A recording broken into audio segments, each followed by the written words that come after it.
Bonjour ou bonsoir, chers amis. C'est encore un plaisir pour moi de vous retrouver pour une nouvelle édition de votre émission Congoscopie.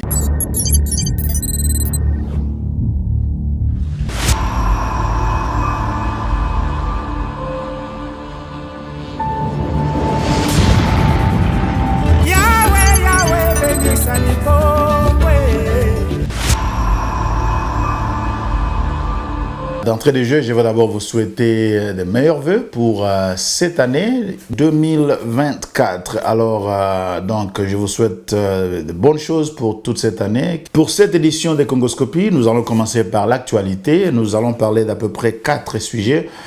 Le premier, ça sera évidemment la proclamation des résultats partiels de l'élection présidentielle par la CENI. Nenge Boyebi, CENI a proclamé Fachi comme vainqueur. Félix Antoine Tshisekedi Tshilombo avec 73%. Donc, c'est la grande nouvelle pour cette nouvelle année qui commence. Alors, que va faire l'opposition face à cette proclamation? Parce que vous savez, l'opposition, pas tout le monde, mais une grande partie de l'opposition, parmi les personnes les plus influentes, nous parlons de Martin Fayulu, de Katumbi bien sûr, même Mukwege et bien d'autres qui ont qualifié ces élections de simulacre des élections. Alors, Bakosala Nisiko Nenge Denis Kadima a proclamé Félix Tshisekedi comme président élu, en tout cas provisoirement, jusqu'à ce que la Cour constitutionnelle puisse confirmer cette proclamation. Alors l'opposition va se radicaliser. Est-ce qu'elle va aller dans la mobilisation qui va certainement créer de la violence? On va essayer d'en parler un petit peu là-dessus. Le troisième sujet, ça sera les violences politiques. Si on a vu certaines choses au cours de ces élections, on a vu aussi de la violence. Il y a notamment des attaques contre le siège du parti Ensemble de Moïse Katumbi en Mbuji-Mayi. Aussi une autre attaque du parti de Matata Ponyo à Kinshasa. Il y a eu aussi, avant ça, une attaque de l'église du Christ au Congo. Il y a quand même certaines choses qui se font et qui ne sont pas très catholiques, si vous voulez. Je ne suis pas catholique, hein, mais bon, c'est une manière de parler. C'est des choses qui ne sont pas très orthodoxes. Donc, la paix pour Nanini, violence et belé comme Salama, quand il y a force du progrès. C'est quelque chose qu'il faut analyser froidement, sans parti pris. Ça se connecte aussi avec ce que certains appellent le phénomène Wewa. On va aussi en parler. Et voilà. Et donc, aussi dans l'actualité, c'est évidemment les inondations à Kinshasa. Vous avez tous vu, plusieurs quartiers de Kinshasa sont inondés et il semble qu'il n'y a pas grand-chose qui vient de la part des autorités. C'est vrai que certains quartiers ont été construits sans suivre les normes d'urbanisation, mais ça n'élimine pas la responsabilité de l'État de venir en aide à la population qui est affrontée, qui est confrontée, si vous voulez, à ces désastres naturels. Et on ne voit pas beaucoup d'activités. On va d'ailleurs parler sur la gestion de calamités, la gestion de phénomènes naturels, parce qu'on va en avoir de plus en plus avec le changement climatique. Est-ce que le Congo est vraiment préparé? On en parlera peut-être beaucoup plus en long et en large dans une autre émission, mais aujourd'hui, on va quand même introduire ces sujets. Voilà, donc ici sur Congoscopie, nous essayons d'être le plus objectif possible. Nous essayons de faire un effort de neutralité, d'objectivité. C'est vrai que ce n'est pas toujours évident de pouvoir être neutre à 100%. Ça n'existe presque pas, mais on fait quand même un effort. Donc, on va essayer de rester sur cette ligne-là. Pour revenir sur la proclamation des résultats, bon, elle a été faite. Il y a eu des scènes de liesse, bah tu vas sepela qui n'a pas quartier belé na Kinshasa, pe na bamboka Msusu, na kati ya République démocratique du Congo. Il y a beaucoup de gens au pays qui ne sont pas contents parce que l'élection est salami pena na nenge ya normal te, parce qu'il y a eu beaucoup d'irrégularités et jusque-là, le président de la CENI, M. Denis Kadima, n'a pas donné beaucoup de réponses en ce qui concerne les irrégularités qui ont été soulevées. Cependant, il faut signaler qu'à Koutanaki, Monseigneur Cholet et aussi les représentants de l'Église du Christ au Congo, qui ont dit, selon ce qu'on voit sur la presse, dans la presse si vous voulez, que les irrégularités qui ont été constatées sont isolées. Il faut aussi noter qu'apparemment environ 10 000 bureaux de vote n'ont pas été ouverts. Donc sur les 75 000 à peu près qui devraient être ouverts, 64 000 seulement ont été ouverts, 64 000 et des poussières, donc environ 10 000 bureaux n'ont pas été ouverts. C'est vrai que peut-être mathématiquement, ça ne fait pas grand-chose, ça ne fait pas grande différence, mais il faut éventuellement, pour n'avoir pesé, tout cas, il faut répondre.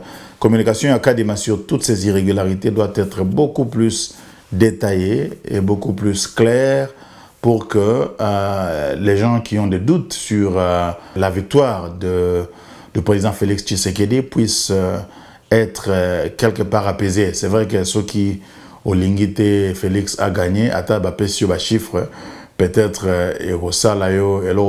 mais quand même, pour besoin d'honnêteté intellectuelle, pour besoin de transparence, nous espérons que Kadima va nous les livrer.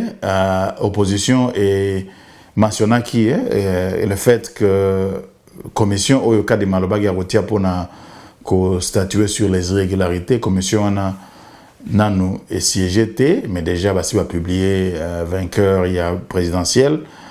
Ça aurait été mieux qu'il y ait quand même, ne fût-ce que séance moko ya commission en abatala un peu rapidement, parce que c'est vrai qu'il n'y a pas beaucoup de temps, mais rapidement, ça les aperçu moko ya irrégularité pour donner un avis préliminaire, un petit rapport préliminaire qui pourra être confirmé par la suite. Le fait que ça les a noté, donc c'est quand même, pour moi en tout cas, c'est un petit problème, parce que le Congo a besoin de la paix, le Congo a besoin de la stabilité, le Congo a besoin de la cohésion nationale, et cela va dépendre beaucoup de ce que la CENI, si vous voulez, va publier pour qu'on qui s'appelle en toute transparence Maramunyo Sonenge et Salamaki na élection. Sinon, ça va négliger, c'est pour encore donner de l'énergie à nos opposants pour continuer à contester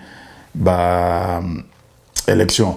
Et là, c'est important pour nous le là. Dans le discours, il y a Félix Tshisekedi, après proclamation et résultat, il a parlé du fait que victoire Naïza est quand même à Belé. Bon, essayons de voir un petit peu ça. Je crois que ça vient aussi, c'est dans la même ligne avec les candidats de l'étranger. Moi, personnellement, je comprends, en fait, il y a deux choses dans ces discours-là. Le premier, c'est évidemment un discours politique qui veut se donner une certaine importance face à opposant, opposant en face naïe, et lui, il veut se démarquer comme Mwanamboka qui défend les pays. C'est de bonne guerre, c'est de la politique, mais il faut aussi voir ça de l'autre côté, parce que je crois que, et j'ai parlé de ça lors de ma dernière émission, il faut aussi faire attention à ces discours-là qui peut être un petit peu dangereux, parce que ça peut contribuer à diviser un peu plus le peuple congolais, parce que imaginez qu'il y a une grande partie du pays qui a voté pour Katumbi, il faut respecter aussi ça. En même temps qu'on doit respecter la victoire du président de la République, on doit aussi respecter, c'est ça la démocratie, la volonté de la minorité, même si Katumbi a perdu, ou le reste de l'opposition a perdu. Mais si vous continuez à pousser, à foncer sur ces discours un petit peu, dans mon entendement, un petit peu xénophobe, dans le sens où, étranger, yende mwanamboka le reste bakoki ko défendre mabele na bisote. Je pense que ce n'est pas ça qu'il faut faire parce que dès qu'on est élu, il faut chercher à rassembler. Il a parlé de ça aussi, donc il faut lui donner un peu de crédit là-dessus. Mais j'espère que discours wana et Gozala un peu moins utilisé parce que bon, je sais que Bisoba Congolais tous a divisé. Il y en a qui pensent que vraiment Katumbi, Soki Katumbi a gagné. Congo, il y a Ekende na Maboko, il y a Rwandais ou je ne sais pas moi quoi. Et puis d'autres qui pensent que non, Katumbi, bien qu'il est né du père, en fait, d'un père étranger, mais il est congolais de par sa mère et il a non seulement, il est non seulement né au Congo, il a vécu, il a grandi, il a tout fait au Congo, il a fait beaucoup de choses en tant que gouverneur pour montrer son patriotisme. Il gère une équipe nationale qui a fait la fierté, en fait, une équipe de football, le TP Mazembe, qui a fait la fierté du Congo. Donc, il y a tous les signes que c'est quelqu'un qui a quand même une certaine loyauté et un amour pour la République. Je comprends qu'en politique, on peut se donner des coups et bon, on utilise ça pour essayer de gagner contre lui. Mais surtout qu'il y a évidemment cette velléité indépendantiste de Katangé qui a toujours été là depuis longtemps. Il faut faire attention, il ne faut pas trop jouer sur cette fibre-là. Moi, je pense qu'il faut aller plutôt sur le fait que, bon, Tshisekedi a gagné. On attendait qu'il gagne de toutes les façons parce que, comme on dit en anglais, the incumbent, c'est lui qui était là depuis 5 ans. Il est connu, il a aussi les moyens. On en parlera aussi des moyens politiques. On a vu que Tshisekedi a dépensé beaucoup d'argent. Bon, il n'était pas millionnaire avant qu'il arrive au pouvoir. Je ne sais pas qui finance sa campagne ou d'où il obtient l'argent. Je ne sais pas si c'est toujours Vaudoyer qui est derrière ou c'est autre chose.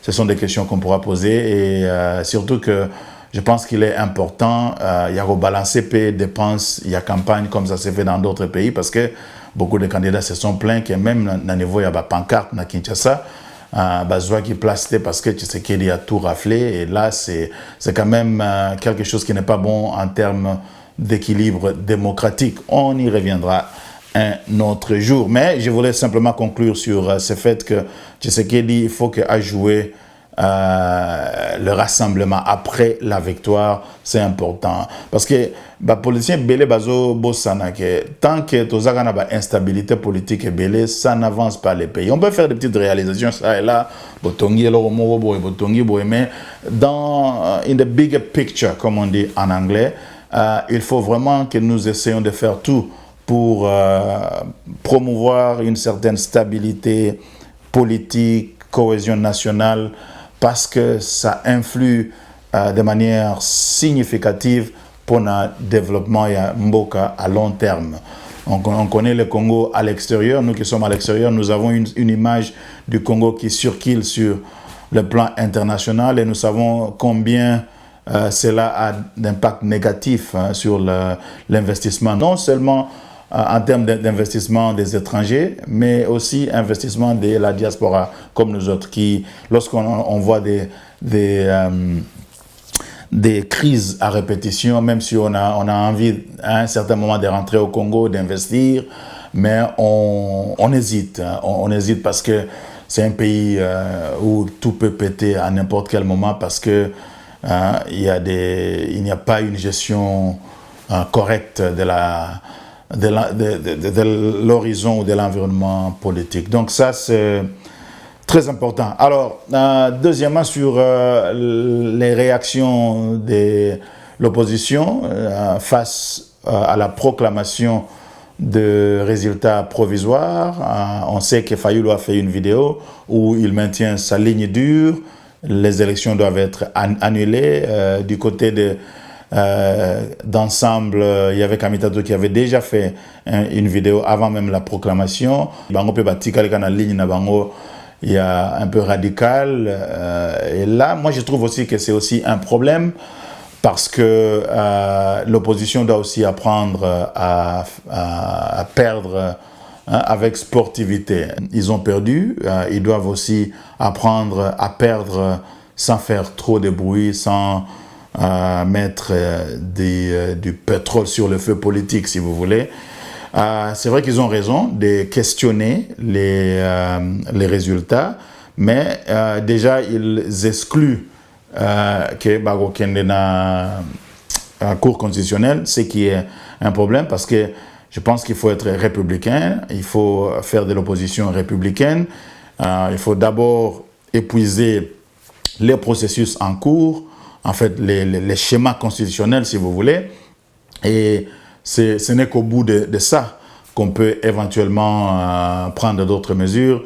Bon, on peut blâmer Bango Mingite pour, on sait que par exemple les sphinx délimité, il peut azala au bout de kokende na Cour constitutionnelle, alors peut-être Katumbi ou Fayulu se prennent pour Chichi, quelque chose comme ça. Il y a un précédent au moins, donc on peut comprendre d'une certaine manière, mais il faut que tous nos politiciens comprennent que la stabilité politique du Congo est très importante. Et donc, même quand ils jouent leur jeu politique, ils doivent toujours, il faut toujours bâtir eloko wana na mutu na bango kosakana mingi te na stabilité politique ya Congo ezali très important.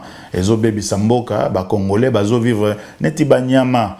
Pourquoi? Parce que les politiciens n'abisso bazo yebate que c'est important. En fait, yebi mais bazo kipe penate cette histoire de la stabilité politique et de la cohésion nationale. Maintenant là, depuis une vingtaine, trentaine d'années, c'est instabilité na instabilité et ça pose problème. Donc que ce soit du côté à pouvoir, que ce soit du côté à opposition, il faut ça l'effort pour la stabilité. Mais aussi, je vais interpeller les militants.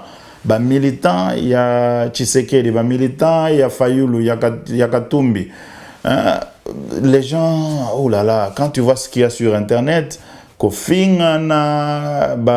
provocation inutile et tout, il faut bien tout ça là, moi, effort, wana ya kozala fair play na politique.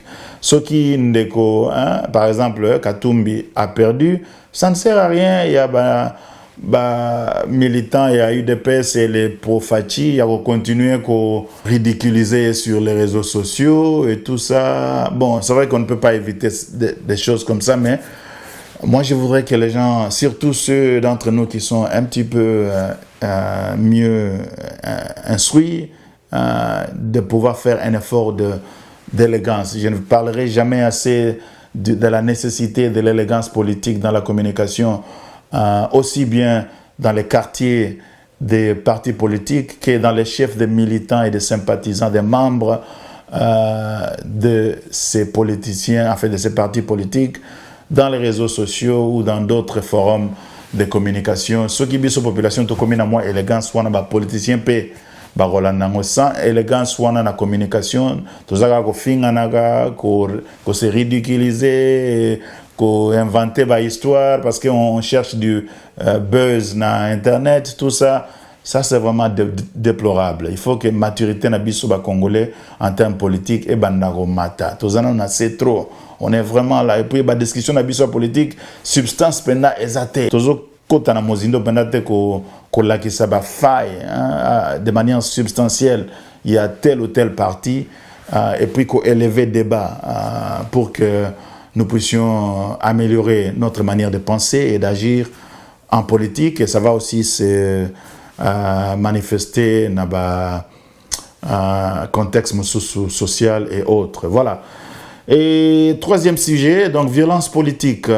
Il y a eu notamment attaque ensemble dans Mbujimai. On a vu cette femme qui a été d'abord battue parce que on l'a accusée d'être sympathisant. Il y a Katumbi. Il faut voir comment on a traité cette femme-là. Et évidemment, moi, ce qui me fait plus mal, c'est que, en fait, je n'ai pas vu l'autorité politique, surtout d'un côté, il y a pouvoir, il y a eu des PES, pour être plus précis, qu'on fustigé. Bon, peut-être que ça là, parce que je ne connais pas tout, mais je n'ai pas beaucoup vu sur Internet. Même le président, d'ailleurs, je pense qu'il devrait s'exprimer pour des choses comme ça. Une femme, oyo batiki mutakala, beti abikaki na liwa, c'est une question d'intolérance politique. Et ça peut makasi na côté wana photo le vérité. Côté bande on a biso ya Kasai, intolérance politique. Et quand même moi makasi. Ils ne sont pas les seuls. Moi je veux être correct. Intolérance politique est partout. Mais chiffre, ce qu'il faut qu'on mesure, ce qu'il faut qu'on pèse, kuna bena et aux anamoi kilo mingi. Alors il faut effort et salama. Et puis l'autorité va démontrer un peu plus d'énergie pour condamner la violence politique. Donc moi, si on a, après, il y a eu 3 morts apparemment quand on a saccagé le bureau de Katumbi. C'est ce que j'entends. Je n'ai pas vraiment vérifié toutes ces informations, mais que ce soit, même s'il n'y avait pas eu de mort, mais s'il y a eu des actes de violence, il faut en tout cas les condamner. Et la même chose pour la partie Yamatata. D'ailleurs, on a retiré la vidéo en quelques secondes comment apparemment tu as brigade spéciale, il y a eu des forces du progrès, bazo saccagé, bazo mec en tout cas ko saccagé bureau, il y a en fait quartier général, il y a parti Yamatata. Ça c'est quelque chose qui est inquiétant. Nazomona pas assez d'efforts na leader politique pour na kolobela makambo yo. Évidemment bango bazaka plus concentré na biloko ya intérêt na bango moko. Le premier ministre, le ministre de l'Intérieur, le chef de la police et même le président devraient s'exprimer sur ces cas de violence politique.